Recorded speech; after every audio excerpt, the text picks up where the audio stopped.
Good evening, good morning, good afternoon. This is the State of the Fan Address, and it's a happy Devils Wednesday. I am your host, Sam Wu, here with Pucks and Pitchforks Editor-in-Chief Nick Villano. Tonight's episode 94 is titled Binghamton Devils in New Jersey because we've got a special guest tonight.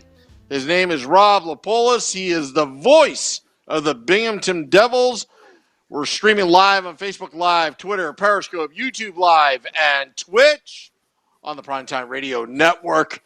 Nick, I fixed the YouTube Live comments, I think. I think you can comment because it was disabled for 4 months because we are the most commented Devils podcast in the history of New Jersey Devils podcasts. Tonight's going to be a big podcast. Why? Because it's Mac Black versus everybody, because it seems like everybody's on the list. We got to look at the AHL, what's going on. There's a lot of question marks, and we just got the guests tonight. Kudos to you, Nick. Kudos to you. Listen, we got a very good 2 weeks of guests. If the Devils play 0 games for the next 2 weeks, we got guests that match that for the next 2 weeks. So we're going to be talking prospects next week. And I have gripes. Right now we have lined up Scott Wheeler from The Athletic, and he ranked us 11th in prospects. So I'm gonna say angry words at him as long as something doesn't come up. We always like to confirm, but right now we're talking prospects next week. But this week, this is confirmed. He's coming, Mr. Rob Lippolis from the Binghamton Devils. You've already heard his voice once. I was listening to that disastrous preseason game where the Devils got spanked a little bit by the Wilkes-Barre Penguins. I didn't like that, but it was a little weird. It was the first game. They're missing like half their squad because they're on the Devils. They didn't have Jill Sen. They had Evan Cormier in that. It's a weird game, but we're gonna preview that Binghamton team. That Binghamton team we were excited to see start. They start tomorrow, I believe. So you have Devils hockey. You people saying, what am I going to do without Devils hockey? You're going to watch the Binghamton Devils. Bingo, baby. But before we do that, Sam, I mean, we do have to kind of talk about the elephant in the room, which is the COVID pause of the New Jersey Devils season. It would be easier right now to tell you who's not on the COVID protocol list than to tell you who is on the COVID protocol list, because the list is extensive. And I mean, if you saw the piece in The Athletic on Marco Rossi, that every once in a while this knocks an athlete on his behind. And Rossi has to miss the whole season because of the issues that he's facing. Now, I think the Devils are in a different position to where they know early. Rossi got sick in November, I believe, so he wasn't getting tested every day. So they might have caught it late. I don't know. I read the story, but I didn't grasp that part about how far into the incubation period they caught it.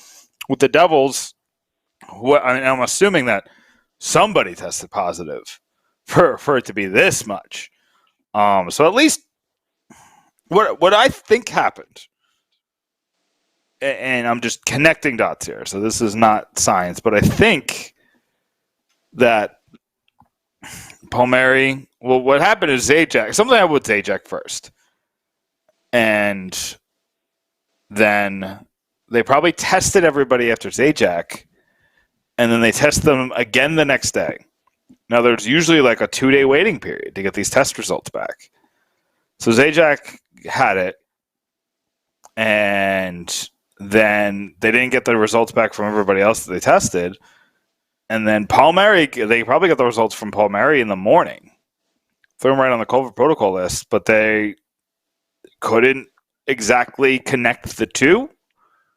The NHL really should have just stepped in, to be honest.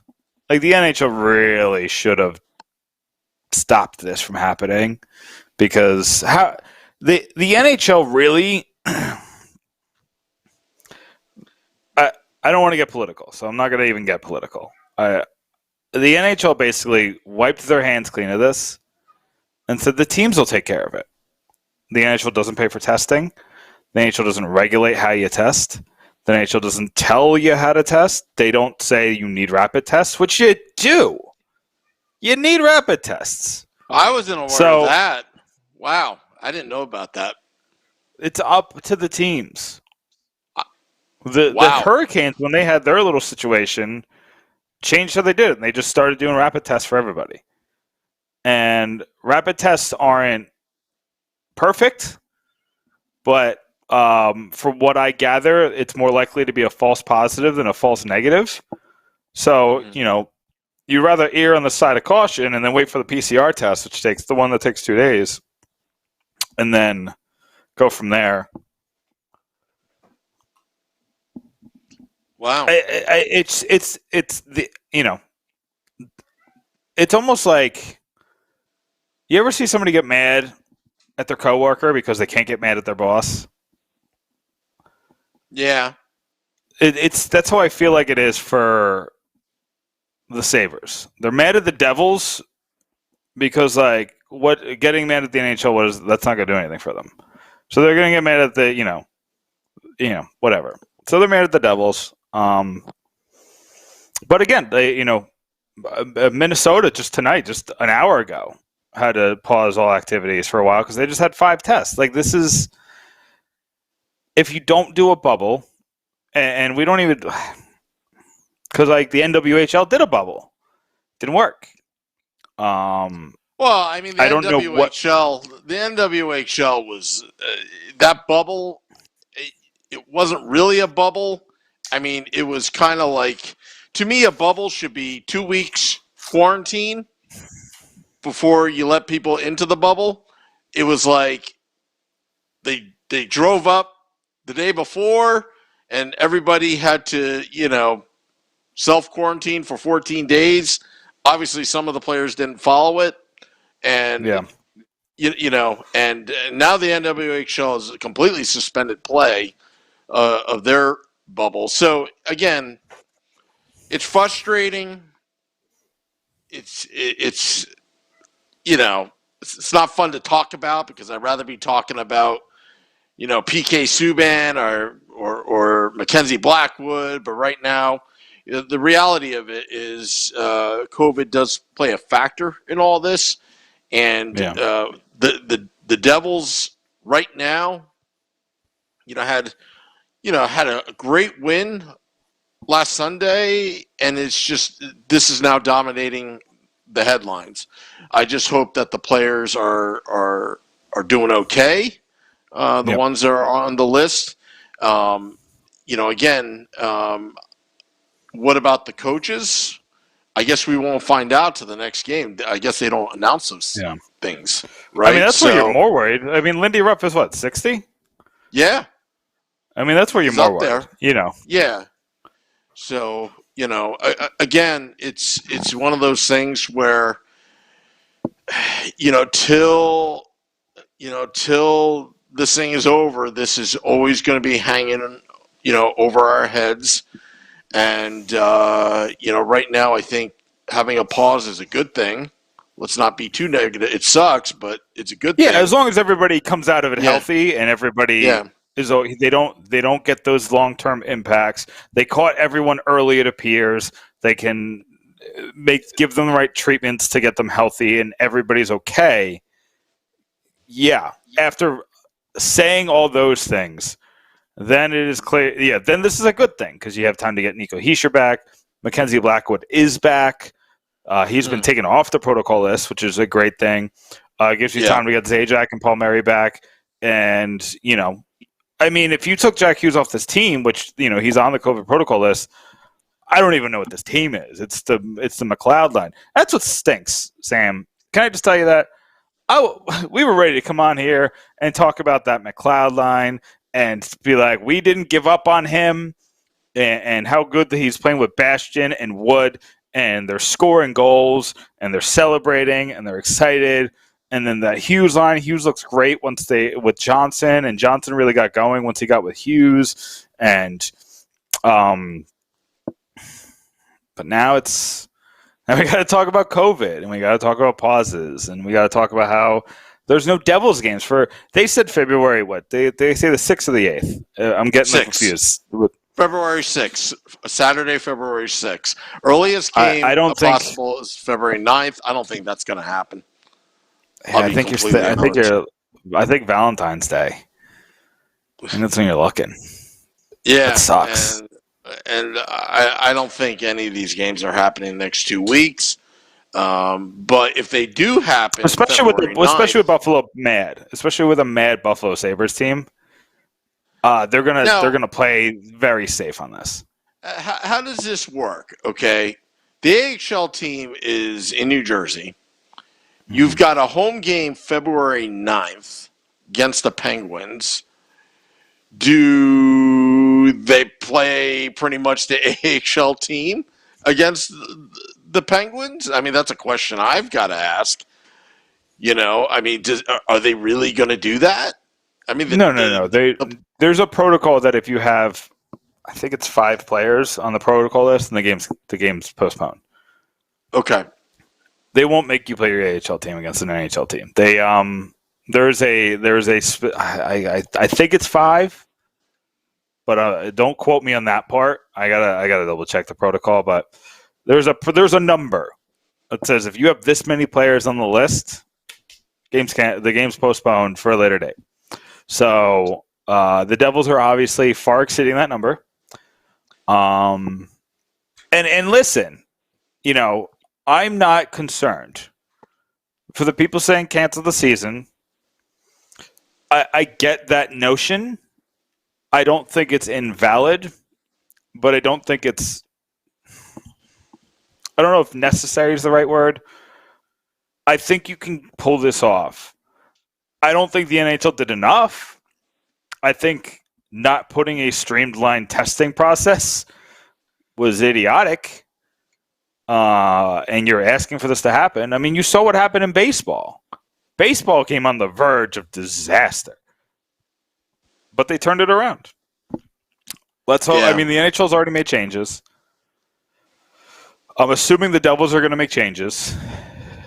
I don't know where to place blame except for the NHL because I know what the NHL has done. And the NHL has made mistakes. I don't want to point the finger at the Devils yet because I don't know what caused this. It could be as simple as, Blackwood went grocery shopping. Yeah. And he got it there. And so I don't want to say who's at fault yet. I'm going to get Rob Lippolis right now just for Joey. Woo! Because he just wanted that in the Facebook Live chat. Oh. Anyway, let me get Rob. And Joey said that COVID's still Miles Wood's glory. Listen, Miles Wood was my favorite player for the last 3 seasons, and I just felt like I was on a ship by myself. So I moved to Boquist because I always loved Boquist, and I think that his game is going to eventually be really good. And then the second I get off Wood, he's like a fan favorite again. I was defending this guy. I was telling everybody that he's going to be fine. And then last year, he looked off. Something just didn't mesh. And I did say going into the season that Miles Wood was going to be one of the players that I thought was going to do well in the Lindy Ruff system. I didn't see this McLeod turnaround going. I thought he deserved a chance. And I said that get him a goal. Get him 1 goal. And I want to see what happens after that. And then he scored 2 in a game. And McLeod looks awesome. He looks awesome. And this pause sucks because I don't want to lose the momentum of a McLeod season like this. Bastian looks really good on his line. And the Wood, Bastian, McLeod line, like who thought that Miles Wood was going to be the player that was going to drive on offense? He drove for Jack Hughes. He drove for Travis Zajac and Boquist. And Mike Spellman asked him, what's your thoughts on Butcher? I mean, clearly, I thought he would work in the system. He clearly doesn't, according to Ruff. And here's the thing. You can't take out – I mean, if you're talking about only left, like you can't take out Kulikov for Butcher. That's just putting another offensive defenseman and taking one of your only people who can kill penalties. If you could, I mean, are you really going to bring him in and play him in on his offhand and play him where Tennyson is? I want Tennyson out of the lineup as much as the next guy, but I don't want to play Butcher on his offhand when he's never done it his whole career. So I want to get Butcher into the lineup. The thing I would love for them to do is to play Smith on his offhand with Kulikov, but then you got to put Butcher with Severson, and I don't think that worked last season. And they both like to pinch, so I think you're setting yourself up for failure there. So I don't know. The answer is to trade him. Really, it just doesn't work until someone gets injured or somebody gets sick. And I don't know if you can really put that into position. There's nowhere to put him. But Sam's back. Oh, I'm back. Just chit-chatting with Rob off air. Ooh. Yeah, I was saying, hey, I'm going to go visit you, but we got to be distant, so I'll wave to you from Mulberry Street. Oh, nice. Yeah. Well, his name is Rob Lippolis. He is the voice of the Binghamton Devils. He's a good friend of the podcast, making his third ever appearance. Please welcome Rob. Rob, you're on with Sam and Nick. How are you tonight? I'm doing good, guys. I thought this was video, like we've done in the past, but now you're switching to audio. Is it something about my face? I was just wondering. Oh, I thought we were always doing audio. No, it's been camera the whole time. Oh boy, I've been way off. Nick, you got to tell me these things. No, I'm just kidding.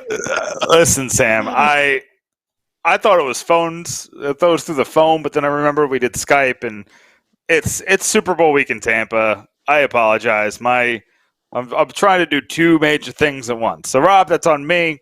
I apologize. I'm sorry if you got pretty for us. I'm going to imagine it, and you look really nice. No. See, this is the hack way of doing it. I've got him right here. I've got him right here on the Skype phone right Look now. how he did his hair. He's got the gel in there, or the mousse. Great. Yeah. Well, you should probably tilt your phone, Sam, so he's not like a quarter of an inch tall. Oh, that way? Anyway. Yeah, that's what you're... Look, there you go. There you go. Right. Anyway. Oh, here we go. We're off the rails. I apologize, but we get to hear that sweet ESPN level voice that I like to call it the ESPN voice, because I feel like you're just going to be calling games forever, and it's going to get on the top 10, and I'm going to be excited when it does one day. But coming back, I got to reel us back in. I've put out a line, and I got to reel it back in real quick. Rob, we got you on because the AHL starts this week. And it's exciting. I'm excited. Obviously, there's no Devils or no New Jersey Devils games because we're on a pause. So this is perfect. You're going to get more eyes on the product. The AHL is going to get more eyes on the Devils product, and we can look at the young kids. But, Rob, I checked out that game that you were calling on I believe it was Sunday. The Devils didn't look so great. What happened there? Hey, I think if we learned anything from that, those 48, 72 hours, it's that we're going to, possibly have to get ready for, games getting switched. That was supposed to be on Monday, but, snow decided to come in and instead. And talking with, head coach Mark Denny after the game, said you'd probably expect something like that after not playing for 10 months. But he goes, it was still, a 5-1 loss. He said, hey, in that game, we played better when we kept it more simple. So, it's preseason. I expect guys to be, a little anxious getting out there. First game in so long. But I'm not looking too much into it. They've they've been practicing, and I think they'll be ready to go. And Sen wasn't in net. I'm assuming that's because he was on the taxi squad because Blackwood was on COVID, correct? He was on the COVID list, right? But he'll be back. Yeah, Sen was Evan Cormier and then Jeremy Brodeur. Okay, and you expect Sen to be back though, right? Or do you? I was assuming maybe he's not back. I have no idea. Okay, I get paid the big bucks to just send the release. There you go. Well, I hope Sen comes back. I like Cormier, but I just think Sen he's the starter. He's the guy. So with Blackwood back, I'm hoping that Sen gets to get those reps in Binghamton. This roster looks a lot different than I thought it was going to, Rob. I expected some big names on there. I thought Maltsev was going to be there. I definitely thought Sharangovich was going to be there, and he was going to have a monster year. But when you have Sharangovich, Boquist, Maltsev, McLeod, Bastian, Kuokkanen, all of them on the NHL roster, that's going to take away from your depth at forward. So what are your thoughts? What are your thoughts about the depth that the Devils have at forward and maybe some of the upside of those players? Well, the first thing you got to look at is I think we saw this coming with the having the taxi squad, right? And it's obviously a smart move with everything going on, but in essence, each AHL team might lose what would be their top 4 or 5 guys, right?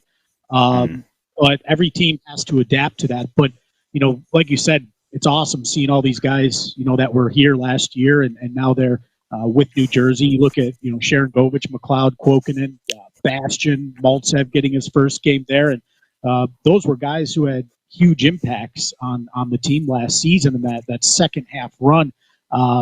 But I know you said you might have been a little surprised about Sharangovich, but you go back. I know it was a long time ago, and I had to go back and look at the stats, but I knew he finished on fire, and he had 25 points all season. 12 of those 25 points came in the final 11 games before the season got stopped. So he finished hot, and then obviously carried that into the off season and played games overseas, and then brought it here. So it's awesome to see that, and that was a nice goal he had in overtime.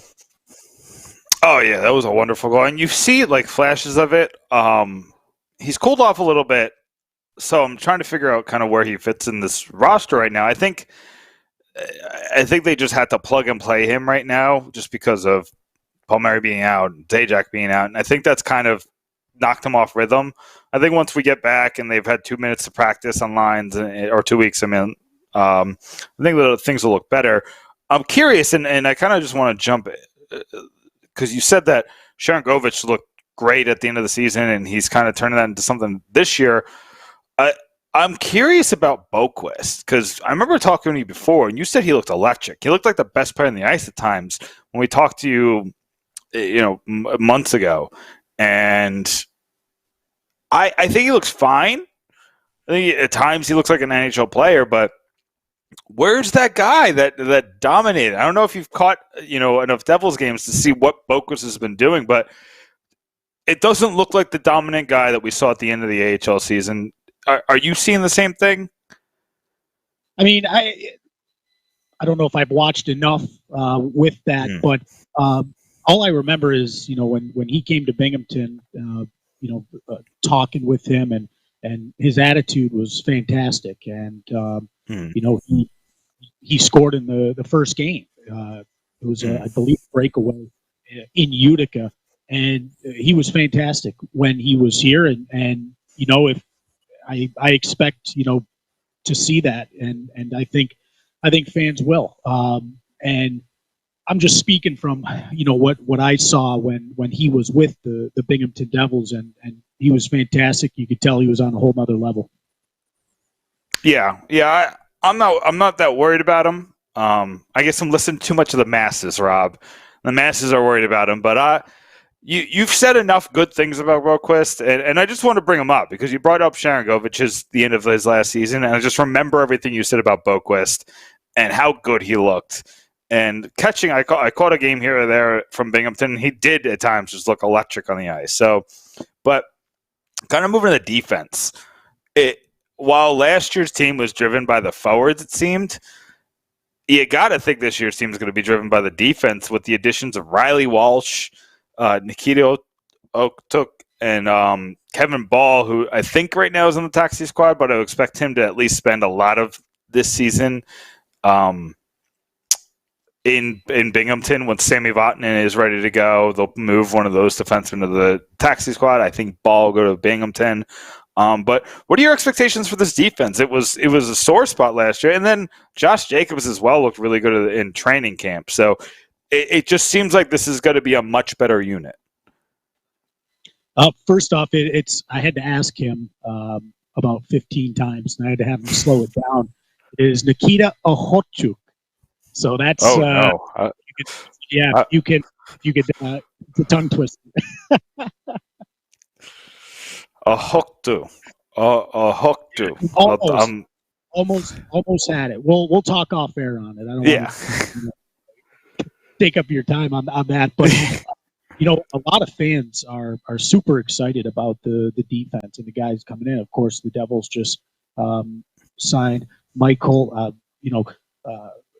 It slips my mind right now as I'm trying. There's so many tough names on that. I think it's Vukojevic. Is that it? I might be off, but Michael Vukojevic. It's not a huge blank because I've been going through all the notes and everything, and I know I've typed the name of that several times. But an AHL contract for him today, and it's great. It's Vukojevic, by the way. It just came to me. So Michael Vukojevic. And you look at it, I had to ask that one as well. So don't worry about it. But I'm trying here. They just signed him today, AHL deal. But don't forget, not only do you have those guys, Walsh, and you have Colton White. He's 23. Jacobs is 24. The oldest defenseman on the team is Josh Jacobs at 24. So, and in the preseason game, Okhotyuk, I think looked really good, and I base a lot of that off of how much he's touched the puck, how many times I say his name on the air, and I think he had the puck just an unbelievable amount of that game. So I think that's something that fans really need to be excited about. And Vukojevic, he played great as well. He's a big body, a long reach, and he's able to really he's so good, and he's such a good skater too. And same with Okhotyuk. And then, of course, Riley Walsh. Can't forget about him. He had the lone goal on a turnover. He was able to knock the puck down at the blue line and fire it in there for the only goal of the game. But, it's a young defensive core, and I think Devils fans should be fired up about it. Yeah, and that's where a lot of Devils fans were, worried because, where's the defensive prospects? Well, you get to see them this year. You get to see them up close and personal.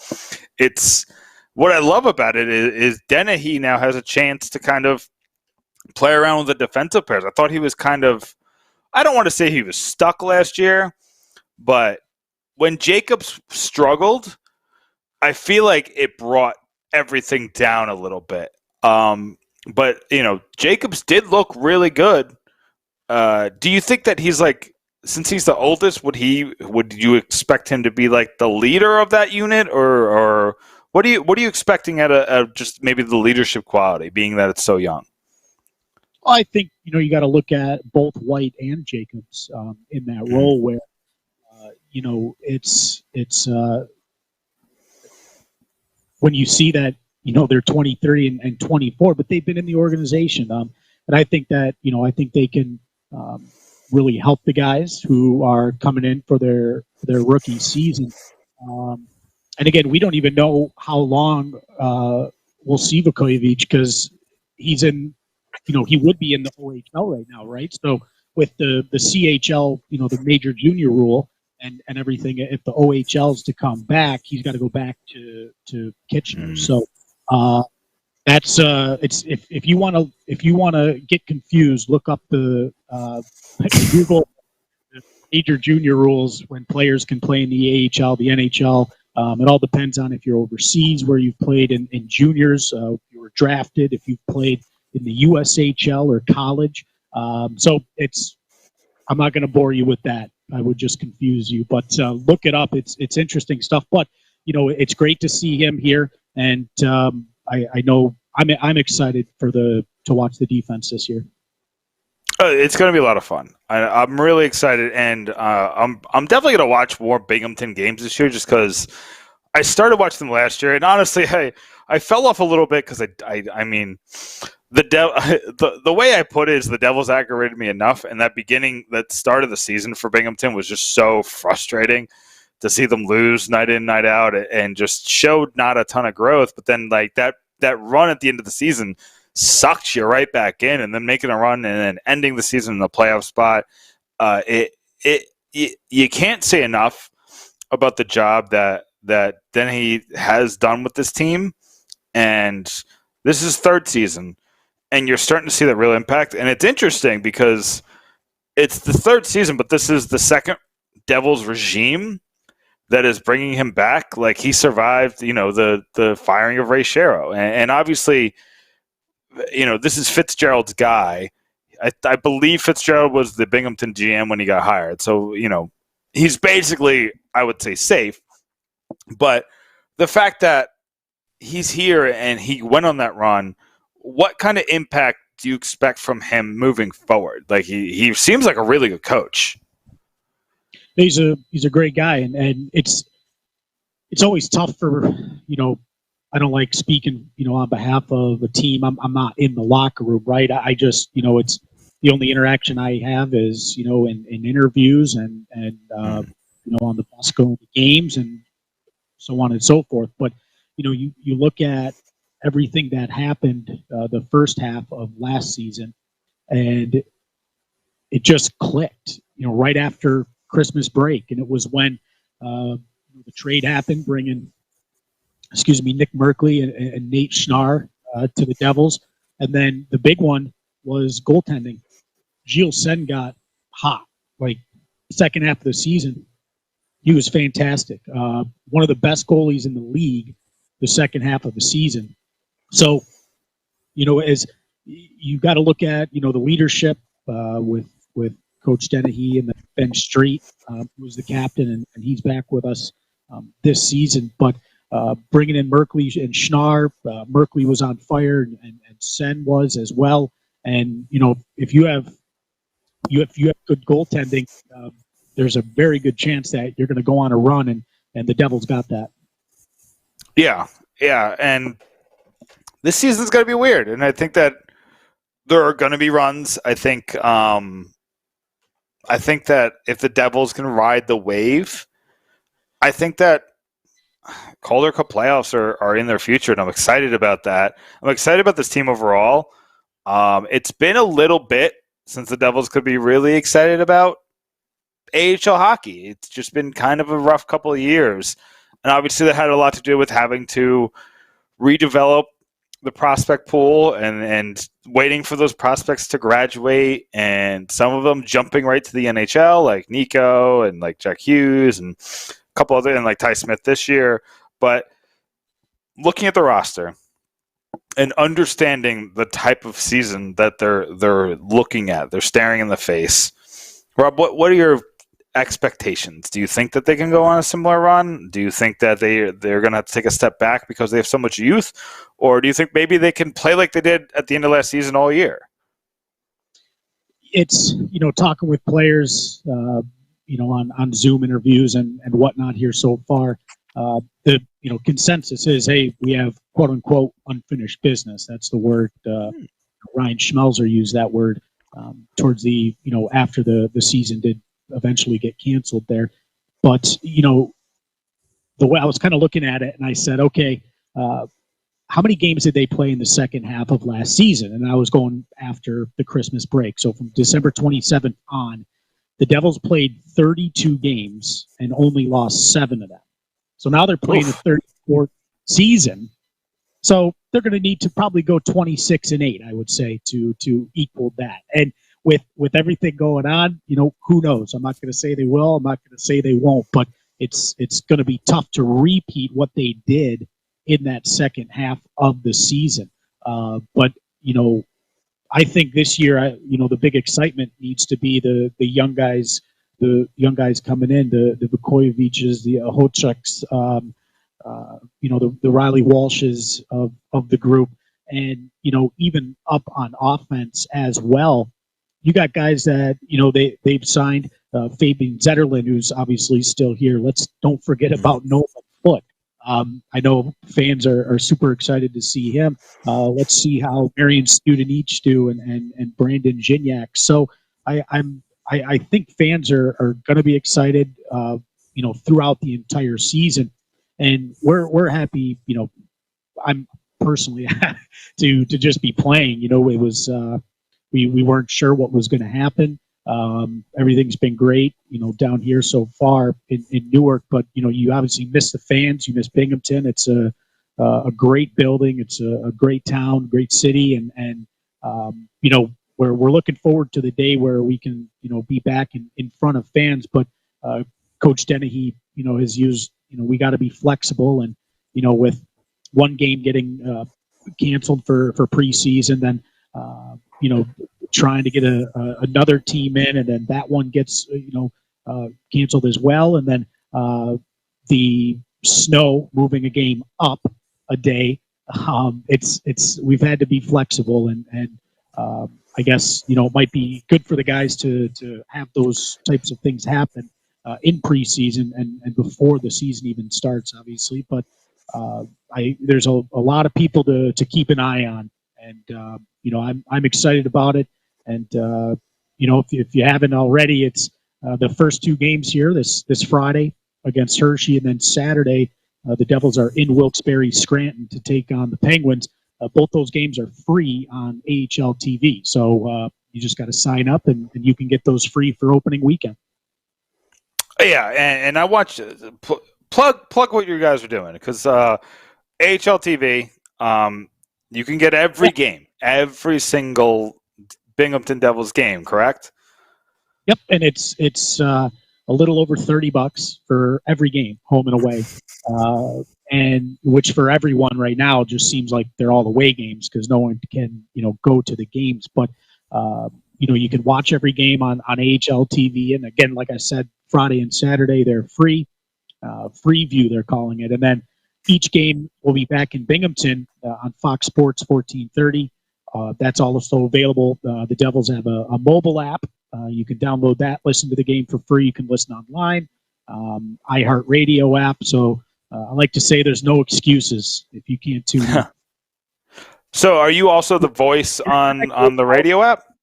Yeah. So if you tune in, it's the radio feed, and then they take the audio from the radio feed, and that's what you see and hear on AHL TV. So it's like a nice, cool little simulcast. But the only way that you won't be able to tune in is if you don't have internet and you don't have cell phone service. So that's the only way.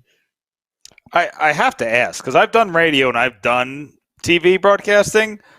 How does that work? Do you change it up knowing that there's viewers and listeners at the same time? So basically the AHL TV is more of, it's just taking my audio, because we have the commercials on the radio, 3 30-second breaks each period, and then 2-minute breaks on intermission, and minute and a half on pregame and postgame. So when you're watching the game, a lot of people tweet at me and be like, "You didn't talk for 1 minute," and I'm like, "Well, it was in a commercial break, but you just hear nothing on AHL TV." But we did TV games back in Binghamton, and that was kind of tough to get used to because we had to do the play-by-play, and I've never really had a color commentator, so we had a color commentator, Gabe, back in Binghamton, and that was tough getting used to. But it's you get used to it, the timing and everything, and I think it's good. But if you hear a little bit of dead air, I'm in a commercial, and don't yell at me on Twitter. Don't yell at Rob, Twitter, guys. Don't yell at Rob. Twitter is terrible.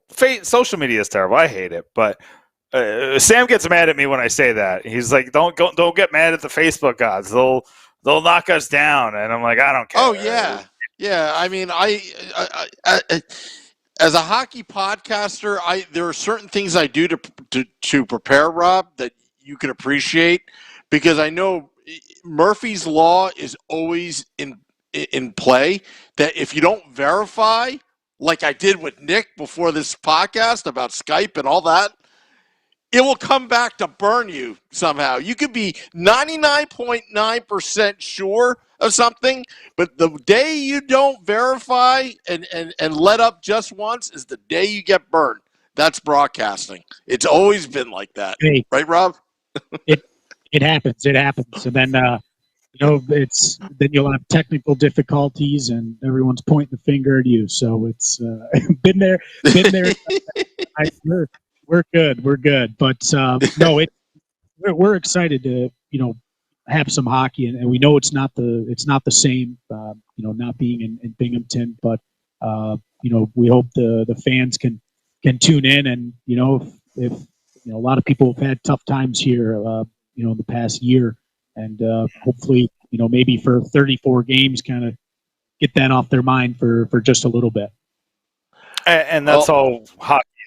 It's just a nice distraction. It's a nice escape. And Rob, hopefully they can escape at the sweet sounds of your voice, calling 34 Binghamton Devils games. I'm so excited for Friday. I can't wait for it to start. Those first two games are free. Y'all have nothing to do on Fridays and Saturday. So watch the Binghamton Devils. Get excited about these prospects. Order AHL TV. Listen to Rob Lippolis. And Rob, I hope you're in Newark now, so I think you should be knocking on Chris Westcott's door, doing stuff with Matt Laughlin. I'm excited to see what you guys do just overall in Binghamton, and we're going to hit you up again soon. And when the season gets started, we kind of get an idea of what this team is, because we gotta get the sweet sound of Rob Lippolis on the Let's Go Devils podcast as much as we can. So, Rob, thank you so much for coming on and previewing the Binghamton Devils with us, and we'll talk to you again soon. I appreciate that, guys. It's almost been a year since I've called a game, so go easy. I hope I remember how to do it. I'm looking forward to just watching some hockey, and I hope fans enjoy it. And I thought we were on Skype because I brought your guys' shirt down here with me. So oh man! Oh my goodness! You know what? You see, this is what I was talking about, Murphy's Law. I was like, I'm going to bust this thing out right at the very end and impress these guys, but what it is. I'll tell you what, Rob. I'm going to make this up to you. I'm going to send you a Taylor ham, egg, and cheese to your hotel room before Friday's game, and it'll be all right. So I got a quick 2-minute story, funny one for you here to finish this up. People laugh a little bit. So I had never heard of this Taylor ham sandwich. I'd never heard of it. I kind of seen, is it this or what's the other one? The pork roll or what? Yeah. So Matt Laughlin, told me, he goes, you got to try this sandwich. And I'm like, well, what is so good about it? This ham sandwich. So I was like, all right. So I went to this deli and I was like, can I have a Taylor ham sandwich? And they're like, is that it? And I was like, well, does it come with anything else? I have never ordered it. So I thought maybe it came with, some eggs or whatever. It didn't. So they're like, well, what? I'm like, well, what can I get on it? What do people get? They're like, eggs. I go, okay, yes, I'll do that. They're like, cheese? I go, yep. They're like, sausage? I go, sure. And they're like, how about some bacon? I'm like, yeah, I'll do that too. This thing was huge, man. It was bigger than and I didn't eat. I felt my arteries just clogging. I got it was delicious, and I will have another one. You gotta have another one. I mean, I might order that next time I come to New Jersey. I'm just gonna be like, I need the Rob Lippolis, and they're gonna be like, what's that? I was like, well, you should know, but it's Taylor ham, egg, bacon, sausage. The Rob Lippolis. I love it. Oh, that's great. come up with is on the sandwich, along with egg and cheese. Just give me every part of the pig. Give me the pig, and then throw some eggs and some cheese on it, and that is the Rob Lippolis. Delicious. Rob, we will one day be able to share a pork roll, egg, and cheese sandwich together, and I can't wait for that day. But for now, share them. I don't share them. I'm going to have my own. Okay. You can have your own too. we will share conversation while we eat multiple pork roll, egg, and cheese sandwiches. But Rob, thanks so much for coming on. Like I said, we'll bring you on again soon once we kind of get a handle of this Binghamton Devils season. For sure. Thanks, guys. That is Rob Lippolis of the Binghamton Devils, voice of the Binghamton Devils. Now I have to subscribe to the AHL TV, because now I got to listen. Now I got to be a tech geek and listen to both feeds, both radio and audio and TV, and wait for that minute silence. Rob, I'm doing nothing on Friday and Saturday. Why don't you have me talking for that radio silence? We'll do a 1 minute Rue report. Yeah, 1 minute Rue report. Be like, all right, the Binghamton Devils are getting on the ice. Turn it over to you, Rob. That's all it would be. But seriously, guys, don't yell at Rob Lippolis. Come on. What are you guys doing? What are you doing? It's funny, though. It's funny you brought it up, how he kind of assesses how players play. Is he says the guys he's named multiple times, and I noticed in the game on Sunday, he was saying Studenich's name a lot, and I was like, oh, I forgot about him a little bit. Studenich hasn't stood out, and he had a kind of an up and down season last year. You remember, Sam, that 2 years ago, Studenich was the number one center on Binghamton. It was 2 seasons ago. And now, I forgot about him, but he looked good. He looked good in that game. Obviously, Walsh looked really good. He scored the goal. He was kind of running around the ice. He looked good. Foot's a guy, he's going to have to find chemistry with people to play well, because he needs someone to get him the puck. But once you get him the puck, his shot is stupid. It is stupid. I'm excited. I can't wait to watch Binghamton Devils hockey this year. I can't wait. It's going to be a lot of fun. Bing Devils in New Jersey. You know what? And we got an insider too. So I'm literally, maybe on April Fool's, I will send Rob Lippolis a Taylor ham, egg, and cheese. Or maybe I should send him the Rob Lippolis. Don't do it. If you do it on April Fool's, you ain't gonna eat it. I wouldn't eat some randomly sent food on April Fool's. What is this? We got to send him something. Maybe I don't know. He's our guest in New Jersey. We should just start sending him for game days. We'll send him some Uber Eats, because I don't think they have media food. Maybe they feed him. I don't know. I don't know that for sure, but I'm just assuming. I hope they feed him. Matty, what are you doing? Chico should be feeding him. Chico should be taking him out. Yeah. Well, the problem is Chico doesn't feed him, because Chico eats all the food before it gets there. Yeah, see, maybe problem, Chico was supposed to feed him, and then the food is gone by the time it gets there. I love it. I'm gonna have to have a meme. I'm gonna go to deli tomorrow, and I'll make a Rob Lippolis, something custom. Take a picture of it and then put it on Twitter. You know what it is? It's pork roll. And what else do you want? You want egg? You want cheese? Taylor I want cheese. Egg, cheese. You want sausage? I want and sausage. bacon. I want bacon. I want bacon. I'm gonna get that. I'm gonna ask. Yeah, they got pork roll at Publix up here, so I'm gonna buy the pork roll. Yeah, it's hidden. Really? It's weird. It's up in the corner of the deli section. You're right, because out in Orlando they actually have Taylor ham over there. Maybe that they make us Jersey people find it. They make us dig, because they know we're gonna get angry and yell at them and be like, "Where's my pork roll?" And they're gonna be like, "Hold on," and then they're gonna make our day by finding us the pork roll. And then as we're trying to find it, we find things along the way to put in our shopping cart. See, it's all a scam, I tell you. It's a scam. And Publix down in Florida, then as I fill up my shopping cart, somebody's actually going to roll it to my car and actually put the groceries in my car. Publix, right? Is that the Publix? I always feel. I never let them do that because I always feel bad. I don't like that. I don't like when people do that. My sister has them do.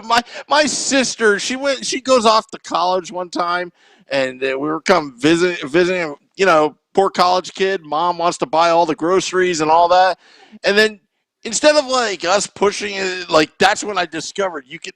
She had the person take it to the car. All that like $300 worth of groceries to the car. Oof. I've never seen it. It's amazing. It's amazing. We're off the rails, Sam. I think we got to get. Yeah. Let's try to bring it back. Well, I don't even know. I don't even know how to go through the comment section. They're talking about Taylor ham and pork roll. And oh man, it's off the rails, Sam. We got to get back to Devils talk. Let's get back to Devils talk because we're not doing a game tonight. So we got all Devils talk all the time tonight. But let's talk about McLeod. All right. Now your boy Beer Baron he's been on the McLeod train. Oh, yeah. Since it came out of the station. He hasn't shut up since. I'm telling you, he hasn't shut up. I'm in the. You're lucky you're not in our group text. All he talks about is Mikey McLeod this, Mikey McLeod that. He's actually starting to participate in social media now because now Mikey McLeod is starting to score. You know, and then once he was put on the list, it was like immediate depression, just like that. Poor Beer Baron. That whole day, yeah. But Mikey McLeod, I mean, look, that fourth line has a lot of energy, a lot of spunk. They drive hard to the net, which I like. I like speed demons towards the net. I like grit. So, you know, what can you say? It's just sucks that we're pausing, but I look to the fourth line to bring that energy back once they're back in play. You know, I mean, that line, aside from Jack Hughes' ridiculous play, that fourth line is our best. You know, they always say the best players you put out there are the ones that are actually out on the ice. They're not the weakest link. They are the strongest link right now. The team chemistry, you can feel the chemistry, the energy. You know, they battle. They don't care. Like, it's like nobody told them that they were on the fourth line. That's how it feels. Nobody told them that they were on the fourth line. They're just playing. They're playing their hearts out right now. And you remember I texted you last week. I was like, remind me. I was like, it was Madden Pandolfo and who else? You know, like Breland. I was like, that's right. And it was just like slipping my mind because they played the same way. Like you didn't lose compete level when Madden, Pandolfo, and Breland were on the ice. It's the same thing with that 2012 fourth line of Bernier, Gianta, and Carter. You didn't lose. Like most teams, you put that fourth line on the ice, the compete level drops. Right? But right now, the Devils' fourth line is, you said it, might be the best. You know, I'm sure the Hughes, Johnson, and whoever ends up being on that line, usually Paul Murray, but, you know, somebody else maybe, I'm sure they would make an argument that they believe they're the best. But right now, I can't... the production is coming from the McLeod, Bastion, Wood line. And how about Miles Wood? What a season he's having. You know what? He's not playing stupid and undisciplined right now. He's playing smart hockey. Combine that with his grit and his fearlessness. He's looking pretty damn good, if you ask me. Miles Wood. He turned this fan base around. This is what we were expecting, you know, but, you know, when you sign that big contract, sometimes, you know, you start to, you know, squeeze the stick a little bit tighter. Sometimes you try to be somebody that you're not. And I think Lindy Ruff and Elaine Nazardine and Mark Recchi, I'm telling you, they deserve a lot of credit because a lot of these players look a lot different than last year. Now, Jack Hughes, that's different. I mean, he knew what he knew. He knew he had to put on some weight and some muscle. He did his job. I mean, he worked his butt off in that 9.5 months. He's a totally different player. He's not getting knocked off the puck. Matter of fact, he's just bouncing off. The defender is rolling off of him. So also I think, I honestly think that the coaching is great. I think the GM is great right now. We just got to get through this whole COVID thing and let it play out and wait it out till everyone's better.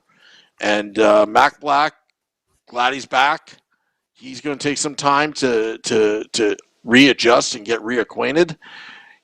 But before he was hot. Scott Wedgwood. Hey, what about Scott Wedgwood? We've got ourselves a backup, and we haven't even showcased Aaron Dell yet. Connery is not bad either. Connery looked good. They're going to have a very strange situation because they have to put two of these players on waivers. Yeah, it's like goalie 1A, 1B, 1C, 1D. That's what it feels like right now. I still think that Dell is going to be the backup. I think it's going to be Dell or Wedgwood. Comrie played really well. Yeah. And it's unfortunate. I don't know what you do, Sam. But you know what? Here's the happy problem. Given what we're learning from this COVID list, any of these goalies can go down. Yeah. Any of them. All it takes is contact tracing and exposure, and suddenly you're on the list. It's not hard to be on that list. And I think they're going to end up keeping. Yeah, I think they're going to end up keeping some of these players on that list a little longer, and that's going to give the Devils a little bit more leeway to kind of maneuver. I think they'll keep 3 goalies on the roster for just a little bit longer. So they only have to worry about losing 1. Because if you put 2 on waivers, like say you put Dell or say you put Wedgwood and Comrie on waivers, and they both get claimed, then you're screwed. Because then you got to put Jill Sen on the taxi squad. And then you have to put Jeremy Brodeur on the taxi squad. You got to put somebody in the taxi squad. You're required to have a goalie in the taxi squad. And to get to the taxi squad, goalies have to go through waivers, which is how the Devils got Dell and Comrie in the first place. Mm-hmm. So the Devils are not in the most desirable position when it comes to goalies, and they're probably going to. And then when they're the Devils are already in an undesirable position because when Vatanen is ready to go, they got to put one of Tennyson, Carrick, or Butcher on waivers. And then you can lose them for nothing. And I wonder what they're going to do. I'm assuming they're going to put Carrick on waivers, which stinks because I think somebody's going to claim him. And I like Carrick. I like him as a character. I think he's a good depth guy. I think he's a good 7th or 8th defenseman. But they're not using him. And they apparently like Tennyson. I wish they would do Tennyson because I just think Tennyson's just not. He hasn't performed. He's a fine AHL defenseman. Mm-hmm. I think that's what he is. But they keep putting him in the lineup, and he's. I mean, we saw what he was like with Ty Smith, and now Ty Smith is with Severson, who's having a really good season, and Smith is playing much better on the defensive end. And now Kulikov's kind of done a disappearing act after he got taken off Severson's line, and now he's with Tennyson. And while you were gone, Sam, while you were going to get Rob, one of the listeners asked me about Will Butcher. I was like, I don't know. I have no idea how you get him in the lineup because I don't think he could play on his offhand. I don't think he could play on the right side. So that would mean you'd have to take Kulikov or Murray out of the lineup, which you're not doing. Or you'd have to move Smith to his offhand, which he's played on his offhand in juniors, but then you're putting Smith with Kulikov and taking him off the lineups with Severson. There's no good answer for how to deal with Will Butcher. There's not. It's the Devils are kind of stuck, and I don't know what they do. Well, right now we got to wait it out, and if Butcher's still on the roster, and they come back, he may have to play. Yeah. And again, I think they're going to come back with guys still on the list, at least two, and I don't think that's going to, I think the close contacts are going to come off when they test negative because I don't expect all of these people to have been positive. We don't know. Maybe they are.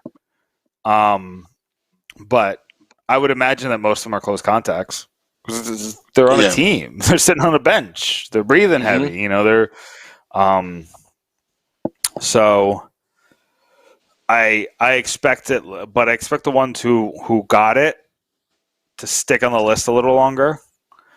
And that's obvious. I'm saying obvious things, but I'm saying that once they come back, I think some of the ones who did have the virus aren't going to come back right away.